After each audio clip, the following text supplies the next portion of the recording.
He's sitting in jail as we speak today. And I would really be delighted, and my job would be done, if a great number of you said, why haven't I heard about this before? Why isn't everyone talking about this? Why is this something that seems to only concern the Igbo people?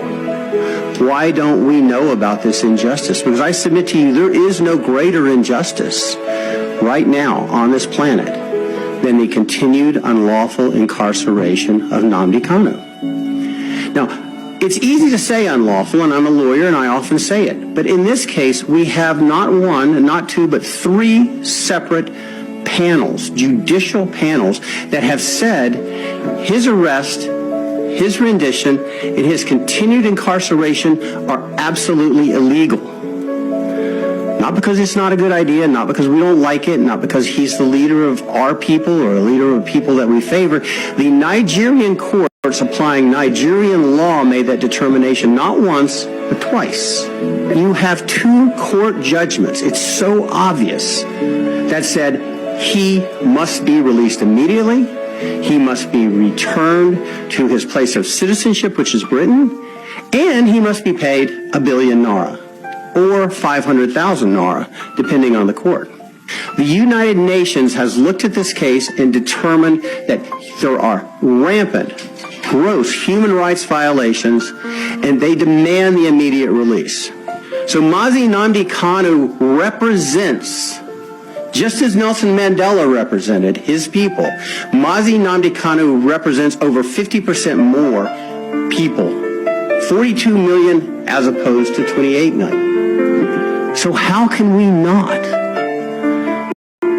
move mountains, do everything in our power possible as human beings to free Nnamdi Kanu?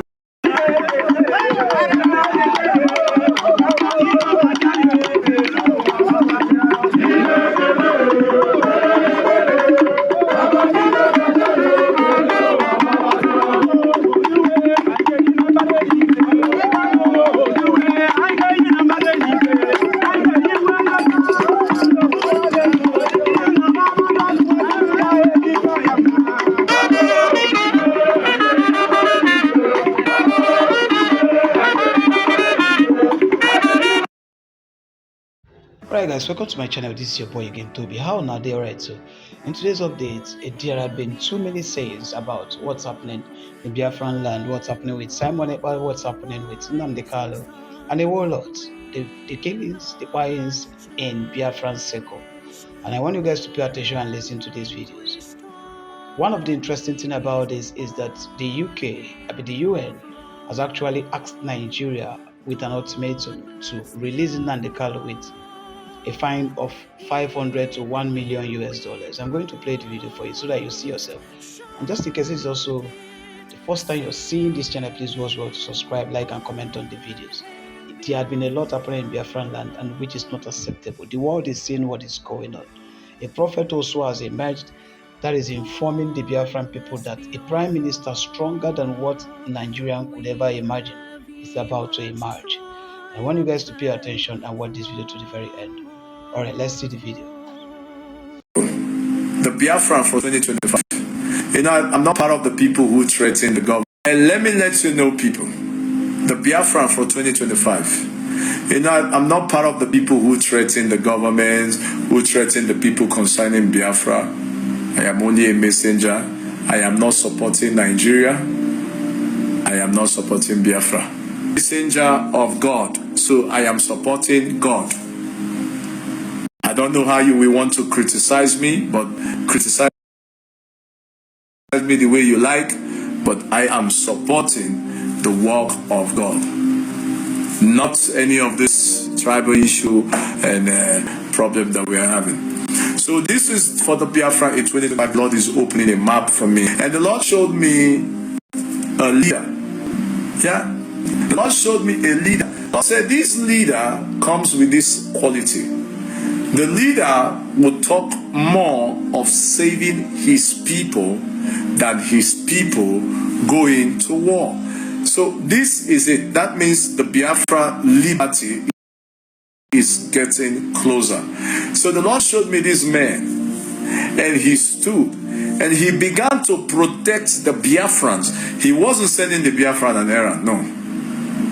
He was protecting the life. If one Biafran dies, it will pain him and he will feel bad about a citizen of a Biafran dying. That's what the Lord is showing me. The Lord said, I'm bringing a new man.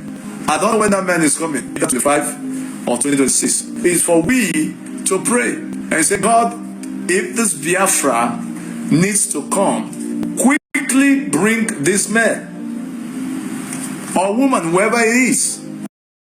But I saw him wearing trousers. So people who wear more trousers are men. So this man was the first sign is not letting his people die. That's number one sign. Protecting his people for not dying. That's the first sign you see. And you say, oh, this one is God. This one is God. And number two of the sign of this new Biafran leader that the Lord is sending. Number two, these men will be able to penetrate government in and out, negotiating. Yeah, in and out, assessing the government, talking, reasoning with government. And say, this is what I think should be the best. That's the number two sign of this leader that is coming. And the number three sign is that there shall be no day he will say, close your shop. Let your business go on. Open the shops. Walk around. Monday to Sunday. He will never want to support the staying at home. This is a third sign. Then if I may talk about the fourth sign. The fourth sign is that this man will have respect for God.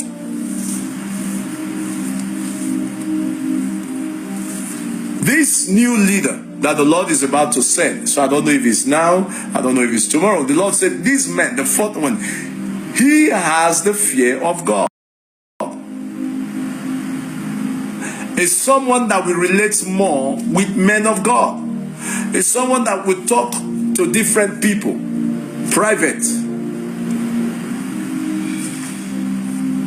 That's the four things of this leader. I'll give you the rest later.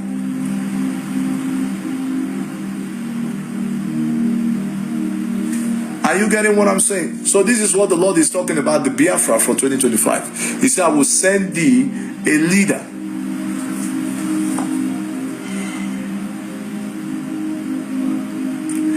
And this leader will come. Because Biafra will come through negotiation. It's a round-up table. Yeah. So Biafra will come, is a round table, negotiation, not by agitation, not by fighting. Biafra will come with peace. But as I keep saying it, that the Lord is showing me, Nigeria will be stable before Biafra will leave. Because Biafra cannot leave when Nigeria is not stable. It is removing the people from Israel, removing the Israelites from the Egypt, when the Israelites are not prepared. Because if they leave Egypt without going through those labor, they will pack nothing to their state. So the Lord said, we still need patience. We still need what? Patience. It's not going to come by gunshot and war and all that, because I'm seeing a setup random that is the Lord said that we keep trying, but the youth will keep dying. The Biafran will lose a lot of youth. So if that time you ought to pack all these youth and keep for a specific time to fight a war, maybe you would have won.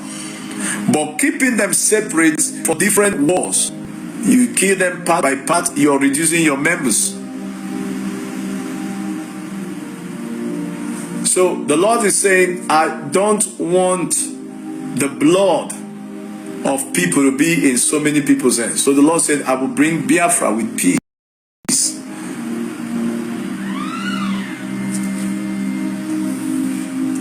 Are you understanding what I'm saying?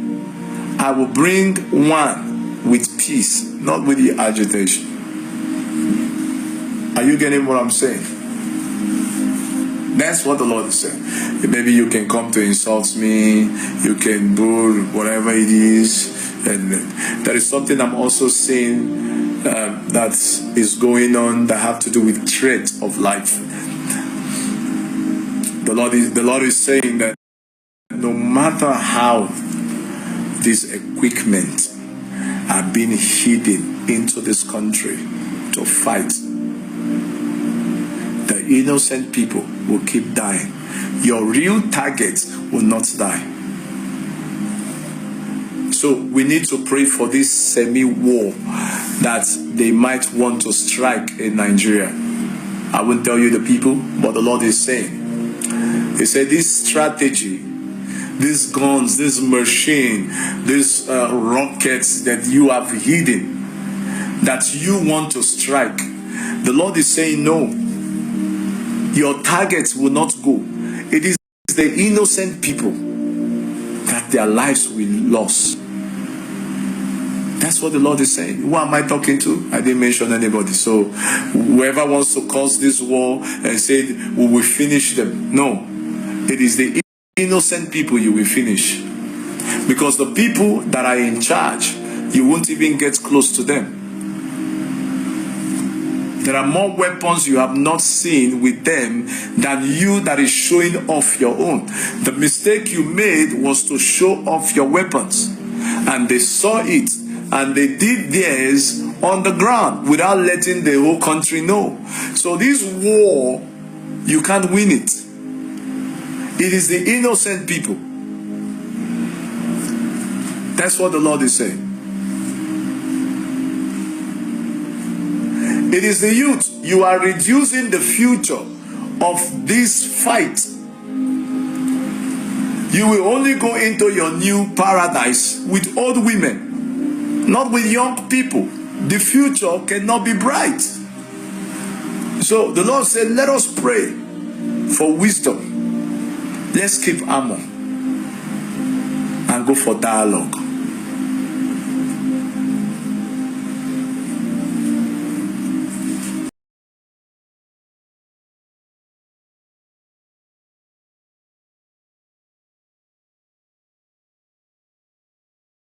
Government, I call them on men are in the southeast. If you have arrested Simon Ekpa, please, your security men are in the southeast. Is there any time the Igbo say, look, oh, these people, they should not do their work, they should not secure the southeast? If there is insecurity in the southeast, then the federal government should be held accountable, because that was the clamor, Simon Ekpa, and that's why we say arrest him, detain him, and prosecute him. Let us now see or know those unknown government in the southeast, who are they? The federal government should not answer us. All this propaganda is coming home now. If there is any insecurity in the southeast, the federal government should not tell us who is behind it, because IPOP have made it categorically clear that they don't kill, they can't kill any Igbo man. So let them go and tell us who is that person in the southeast that is causing this problem. How can you call somebody unknown government? Remember, it was the federal government that called them unknown government, because this propaganda now, we are beginning to unravel it. And let them tell us who is now giving them order. Or is this time on Ekpa in prison? It cannot be Nnamdi Kanu. You and I know that. So who are they acting on their order for people to sit? You have arrested.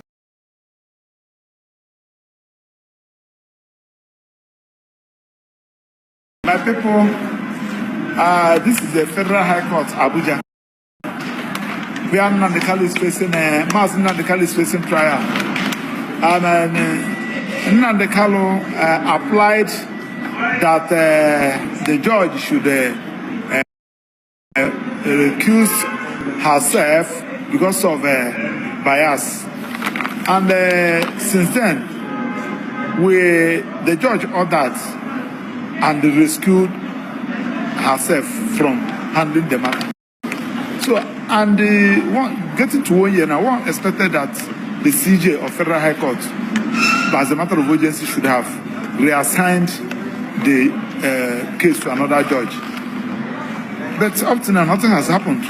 And we expected Attorney General, the Minister of Justice, who came and said that Nnamdi Kanu has a case to answer, to come, if they actually have a case before against Nnamdi Kanu, to come with to come and make the application to ensure that the matter is being reassigned. But that they never did.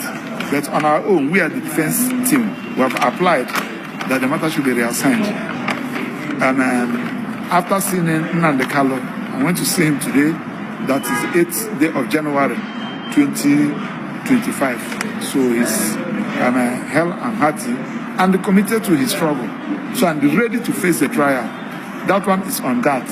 Attorney General that has been going around saying that they have we expected them to apply to ensure that the matter was being reassigned so as to get a date, so that the matter will be had accelerated, will be given an accelerated hearing.